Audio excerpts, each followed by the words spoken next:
在无数电影或幕后花絮中，我们都会看到这个东西，往往开拍后在镜头前面晃一下，就立刻被撤了下去。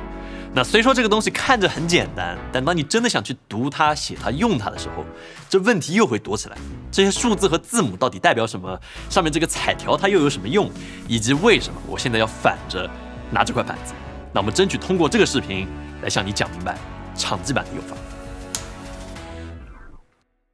场记板英文名叫做 clapperboard 或者 slate， 那通常是木质或者亚克力材质的，诞生于上世纪20年代，那跟现在的形态非常不同。起初的打条和板身是分开的，后续才演变成这种二者绞接在一起的样子。那使用和携带上都会更加简便一点。那同时打条上的彩条会有点像色卡一样，是为了以前在胶片冲洗的过程之中能够更好的矫正颜色。它的用处也非常简单，一个是打板之后它能发出这样的一声，能够让你的相机机内麦克风和更专业的独立麦克风都能录到一个明显的声波，方便后期的时候把专业的录音还有画面都给对到一起。那场记板更重要的一点就是它能展示每颗镜头的各种信息，便于后期剪辑根据这些记录来更快的找到对应的素材。那有的时候我们拍个小短片或者做个简短的采访，那镜头不多的情况下，那确实不一定要准备场记板，我们可以在开机后在镜头前面双掌相机来代替打板，那这也叫做打手板。但如果你组里的人手不够，你要一边举着麦克风，一边还要负责打板，那这个时候你可以让演员自己来打。但是呢，有时候演员手上又端着东西，没法打板，那怎么办呢？那没有人能怎么办呢？好，罗力，来打个板。好。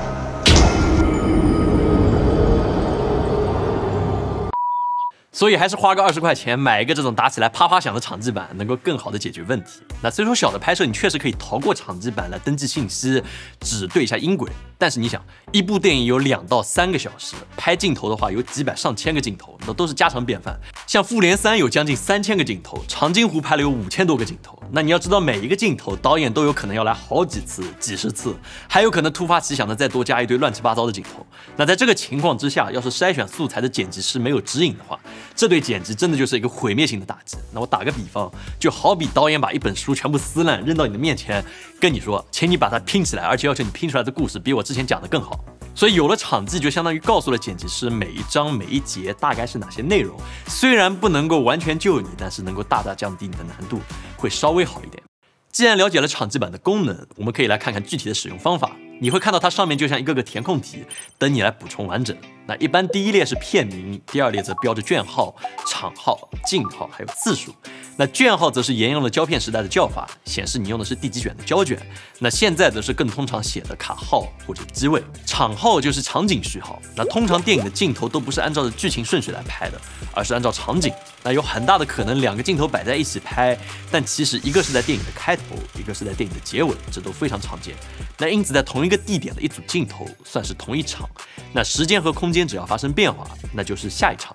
然后不同角度的机位，你可以用 A、B、C 这样来划分，但要注意不用英文字母的 I 和 O， 因为很容易和数字的1和0混淆。那问题来了，如果说你的这个字母用到了 Z， 还要继续往下拍，那怎么写？就真的会有人一个场里面拍20几组镜头吗？那这我不确定，但是办法确实也是有的。你可以用 AA、AB 或者 AC 更多的字母来指代。那比如说27AA、45AB 这种啊，那你要是不信的话，有一场戏导演说我干脆就不要了，我要重拍，那怎么办？那这时候你需要在场号前面再加上一个 R， 代表 reshoot 来作为一个区分。那镜号和次数相对来说就更好理解一点，指的是一场戏里面按照顺序拍下来的第几个镜头，拍了第几次。那如果导演临时兴起要多加几个镜头，就需要保持镜号不变，在后面加上字母 A、B、C， 代表更多添加的镜头。那通常打板的时候，你需要喊出这些编号来做 call out， 那通常就是喊场号、镜号还有次数，比如3场11镜6次，就这样。那另外一些常规的标注，像导演、摄影师还有拍摄日期，这些都非常直观。那有的时候你也会看见这种，可以选择日夜景、内外景，甚至帧率、滤镜的这种进阶场记板，可以按照你的需要来勾选。那如果你要拍一颗视效的镜头的话，你可能还需要把焦距、色温、ISO、帧率、快门还有光圈全部都给列出来，那方便后期特效师还有合成师更有效的完成整体的合成。当灯光、机位都准备就绪，演员也就位了，你就可以准备好让场记板入画。那当然，这一切不会只是啪一下这么简单。你首先需要保证场记板打开合口之后，完整的出现在画面里面，焦点也要在场记板上对实，保持住，等待摄影机还有录音开机很 rolling 以后，保证场记板的画面是素材的第一帧，读出场记板上的信息，打板，接着快速撤板，但是千万不要跑得太快，要保持打板的时候板身不动。不然素材就会变成这样，剪辑师根本就看不明白到底是哪一帧是合上板的。那至于场记板从镜头的左侧还是右侧进，那你需要考虑场记出画以后站的位置。第一是确保不影响演员的走位，第二是不在移动镜头里面穿帮。那另外关于场记板离镜头的距离，这里可以给你一个简单的参考，常规情况下这个是比较适用的。那场记板除了我们常见的大小以外，还有一些其他很特殊的尺寸，比如给大全景用的超大型场记板，或者专门给近景特写用的中板、特写板，那只有手掌这么大。那甚至说还有这种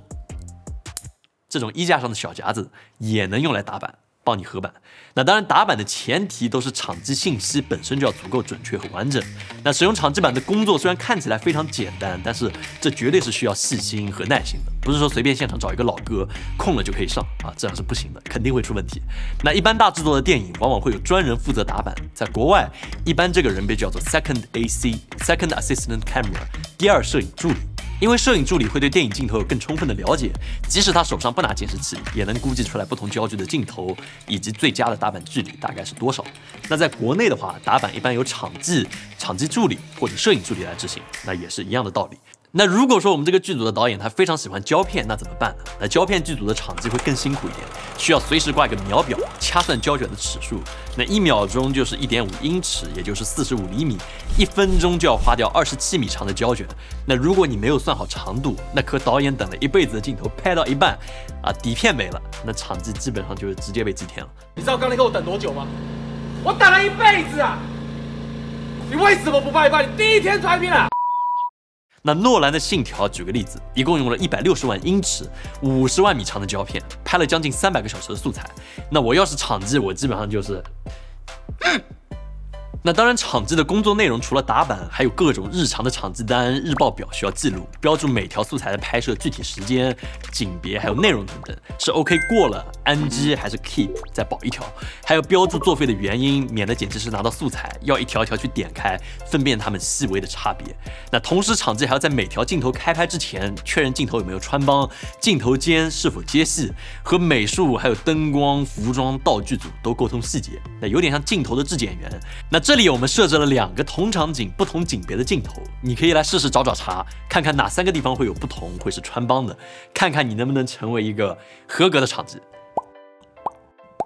那打板通常也会根据情况的不同来产生变化，通常我们会分为3种类型：头板、尾板还有 mouse。头板 head slate 就是我们上述那种最常见的方式，开机以后就打板。不过你要记住一点，离演员很近的时候要打一个轻板，也就是 soft slate， 免得把演员给吓一跳，干扰他入戏。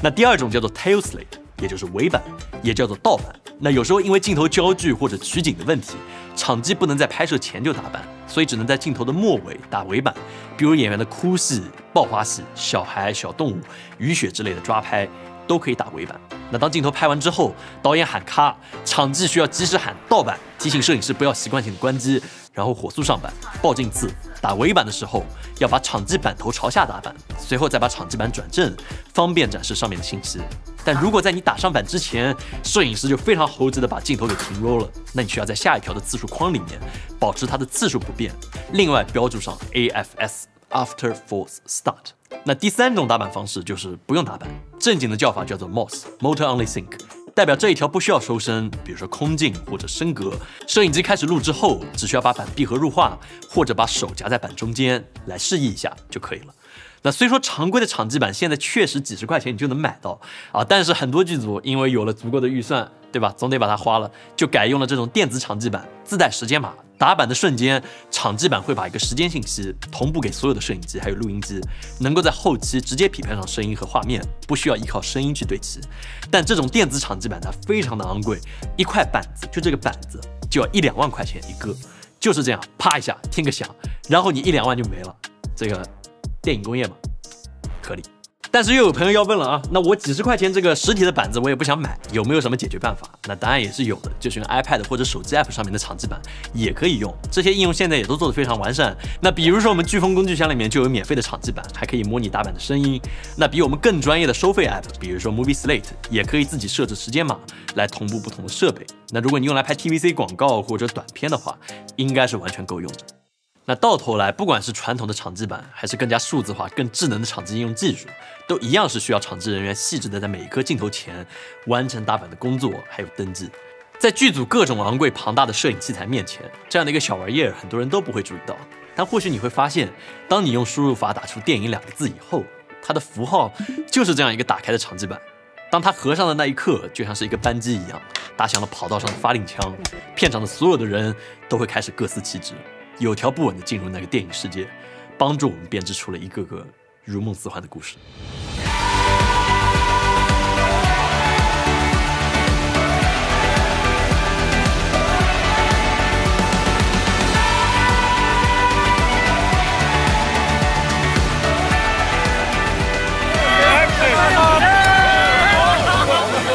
好了，以上就是我们这期节目的全部内容。如果你喜欢这个视频的话，也请务必点赞、投币、3连转发，这会对我们非常大的帮助。那么我们下期再见。